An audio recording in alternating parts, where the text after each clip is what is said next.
Hello everyone and welcome to the last patch highlights for set 12 with patch 14.22. Welcome one and all to the finale for set 12, and this, as it's the last patch, they always like to do a few things to make it a bit more interesting. So they have made some big changes to traits, a plethora of champion buffs, and plenty of artifacts that have been changed, ready for the start of set 13 into the Arcane. But before we get drawn into the world of Piltover, let's start by looking at the trait changes in the latest patch. So, as I've said, they like to make things a little bit crazy in the last 2 weeks of the set, and with set 12, there are now 2 more prismatic traits. You can now reach Shapeshifter 10. This will require 3 emblems, but once you get to that level, it will provide 66% HP and 5% health regen, which is definitely overpowered, but if you've got 10 Shapeshifter, you deserve it. Then you have Sugarcraft 8, which also requires 3 emblems, and this will provide your Sugarcraft champs with 50 base, AD and AP, 500 HP, and 10 sugar per component, so you can definitely reach max stacks much quicker with this. There are actually only 3 other changes. Chrono's timer has now been reduced from 14 seconds to 10 seconds, so there's a good chance you can actually trigger that chrono effect before your team is dead.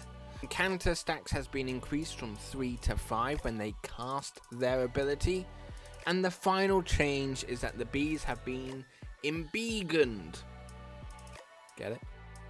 I'll be honest, most of the champs have got buffs, so I'm not going to mention them directly as they are quite expensive, but I will cycle through a few of them on the screen now.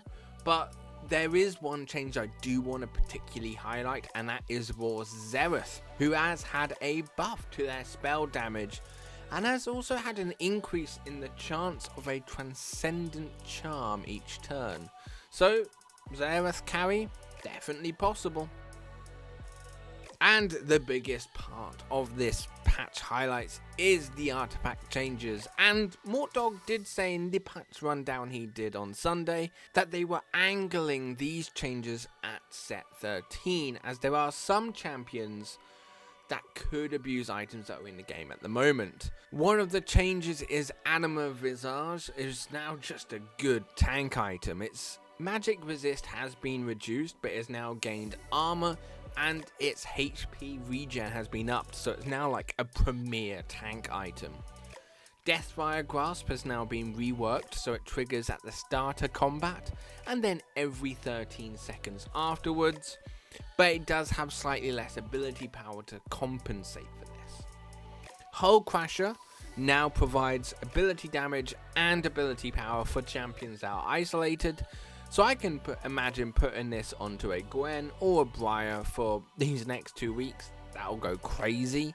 And you can actually combine this with Spectral Cutlass, which will now provide 40 armor and magic resist. So not only can you TP into that backline, you're gonna be mega tanky when you do.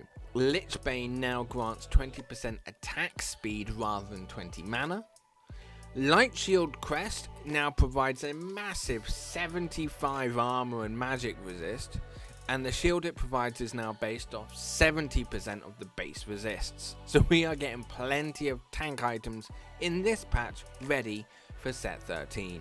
And a few of the other changes are that Eternal Winter and Forbidden Idol have now been removed. Eternal Winter was removed as it wasn't necessarily fun to play, and Forbidden Idol has been removed as there is a champ in set 13 that has a percentage health based shield, so Forbidden Idol would be an extremely obnoxious item. There are a few other changes which I'll flash on the screen right now, but if you want to find out more about this patch, use the link I've put in the comments below. And there we have it, set 12 is now complete.